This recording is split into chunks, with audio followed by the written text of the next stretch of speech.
सभी को सादर जय जिनेन्द्र। देवागम स्तोत्र अपर नाम आप्त मीमांसा। इस ग्रंथ की 1 से 8 क्रमांक की कारिकाओं का हम अर्थ सहित पाठ करेंगे। यह ग्रंथ समंत भद्राचार्य ने 2वीं शताब्दी में हमारे अहोभाग्य से लिखा है। प्रथम श्लोक। देवागमन भूयान चामरादि विभूतयः माया विश्वपि दृश्यन्ते नातस्त्वमसि नो महान्। देवों का आना, आपका आकाश में गमन होना, चवर छत्र आदि विभूतियां होना, ये सब तो मायावी लोगों में भी देखे जाते हैं। इसलिए इन कारणों से भगवान आप हमारे लिए महान नहीं हैं। भावार्थ। हे जिनेन्द्र, कल्याणकों का मनाया जाना, समवसरण, 10 जन्म के अतिशय, 10 केवल ज्ञान के अतिशय, 14 देवकृत अतिशय और 8 प्रातिहार्य आदि तो मायावियों में या कदाचित देवगति के देवों आदि में भी देखे जा सकते हैं। इनके कारण आपकी महानता नहीं है। श्लोक क्रमांक 2। अध्यात्मं बहिरप्येष विग्रहादि महोदयः दिव्यः सत्यो दिवौकस्वप्यस्तिरागादिमत्सु सह। यह जो आंतरिक और बाह्य दैवीय एवं वास्तविक शरीरादि का अतिशय है, वह तो रागादि युक्त देवों में भी होता है। अतः इस कारण आप महान हमारे लिए नहीं हैं। भावार्थ। हे जिनेन्द्र, देवोपनीत अनेक प्रकार के अंतरंग और बहिरंग अतिशय, परम मौदारिक शरीर आदि, 18 प्रकार के जन्म जरा आदि दोषों का न होना, ये सभी रागादि युक्त देवों में भी होता है। इनके कारण आपकी महानता नहीं है। श्लोक क्रमांक 3। तीर्थकृत समयानां च परस्पर विरोधतः सर्वेषामाप्तता कश्चिदेव भवेत् कुरुः। धर्म प्रवर्तकों व अनेक शास्त्रों में आपस में विरोध होने से वे सभी भगवान नहीं हो सकते। उनमें से कोई एक ही श्रेष्ठ हो सकता है। हे भगवान, आप ही मेरे लिए महान हैं, अन्य कोई नहीं। भावार्थ। हे जिनेन्द्र, इस जगत में अनेक प्रकार के धर्म के प्रचारक और दार्शनिक हैं। इनमें आपस में परस्पर विरोध होने से वे सभी तो सच्चे हो नहीं सकते। अर्थात निष्कर्ष यही है कि उनमें से कोई एक ही सच्चा गुरु हो सकता है और ऐसे गुरु आप ही हैं। श्लोक क्रमांक 4। दोषावरणयोर्हानिर्निःशेषास्त्यतिशायनात् क्वचिद् यथा स्वहेतुभ्यो बहिरंतर्मलक्षयः। जिस प्रकार किसी स्वर्ण आदि पदार्थ में अपने अग्नि आदि कारणों के द्वारा उत्तरोत्तर वृद्धिंगत रूप से आंतरिक व बाह्य मल का पूर्ण नाश संभव हो जाता है, उसी प्रकार किसी आत्मा में उत्तरोत्तर वृद्धिंगत रूप से मोहादि दोषों और उनके कारणभूत कर्म आवरणों का पूर्ण नाश अर्थात वीतरागता संभव है। भावार्थ। हे जिनेंद्र, हमें तो दुनिया के सभी दोषों और कर्मों के आवरणों ने बांध रखा है, किंतु शुक्ल ध्यान रूपी अग्नि से सर्व दोषों अर्थात मोह, राग, द्वेष का और सर्व आवरणों अर्थात ज्ञान, दर्शन, वीर्य पर पड़े ज्ञानावरण, दर्शनावरण और अंतराय का विनाश करने से संसार के कारणभूत भाव कर्म और द्रव्य कर्म का संपूर्ण नाश होना संभव है। यही तो वीतरागता है। श्लोक क्रमांक 5।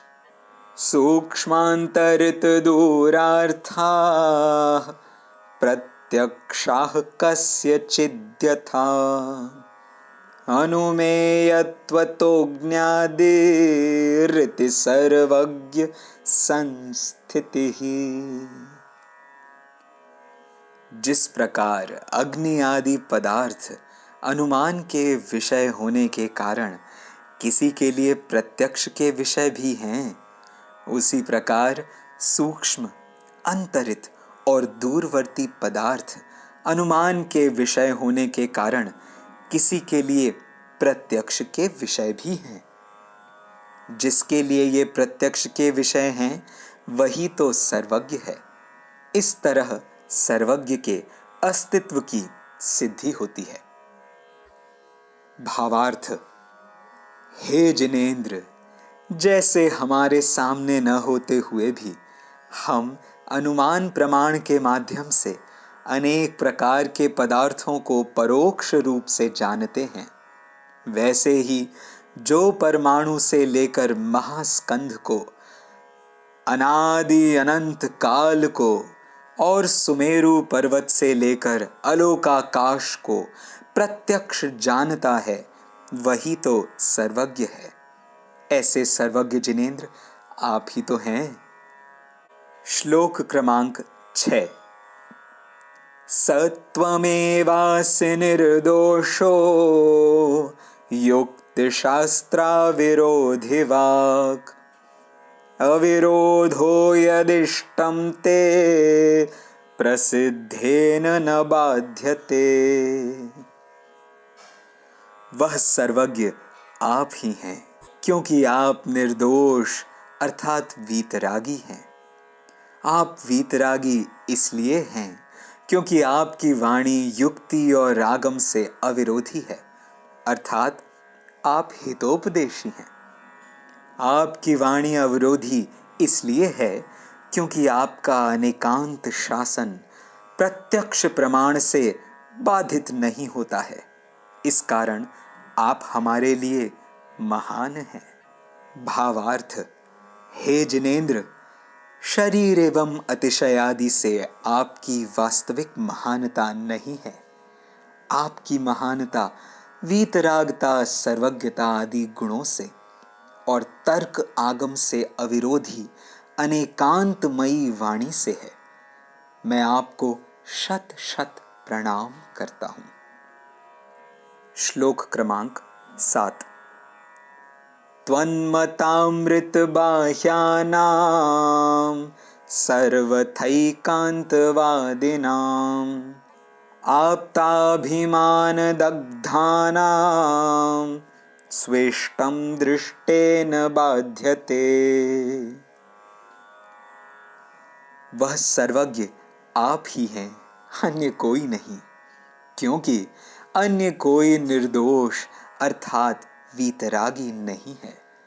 अन्य कोई वीतरागी इसलिए नहीं है क्योंकि आपके द्वारा प्रतिपादित अनेकांत रूपी अमृत से जो बाहर हैं और मैं भगवान हूं ऐसे अभिमान से जले हुए हैं, उन सर्वथा एकांतवादी लोगों का स्वमत प्रत्यक्ष से बाधित है, अर्थात वे हितोपदेशी नहीं हैं। आप ही महान हैं। भावार्थ: हे जिनेंद्र, आपके दर्शन धर्म मान्यता को नहीं मानने वाले, सर्वथा अपनी अपनी चलाने वाले अपने को परम गुरु भगवान मानने वाले अभिमानी लोग वास्तव में देव गुरु धर्म की श्रेणी से बाहर हैं, अतः पूजनीय नहीं हैं। अंतिम श्लोक, श्लोक क्रमांक 8। कुशला कुशलं कर्म परलोकश्च न क्वचित् एकान्तग्रहरक्तेषु नाथ स्वपरवैरिषु। हे जिनेन्द्र, जो स्वमत और परमत के शत्रु हैं, ऐसे एकांत के आग्रह में आसक्त लोगों के मत में शुभ अशुभ कर्म, परलोक इत्यादि वस्तु व्यवस्था किसी भी तरह सिद्ध नहीं होती है, अर्थात वे हितोपदेशी नहीं हैं। आप ही महान हैं।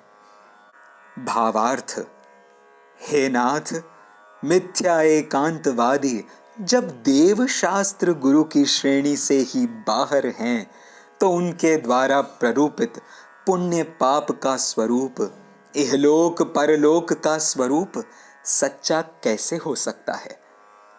वे दूसरों के ही नहीं अपितु अपने मत के भी शत्रु हैं, शत्रु हैं, शत्रु हैं। हे देव, आप ही सर्वोत्तम, वीतरागता, सर्वज्ञता और हितोपदेशिता गुणों के कारण महान हैं। आपकी जय हो। जय जिनेन्द्र।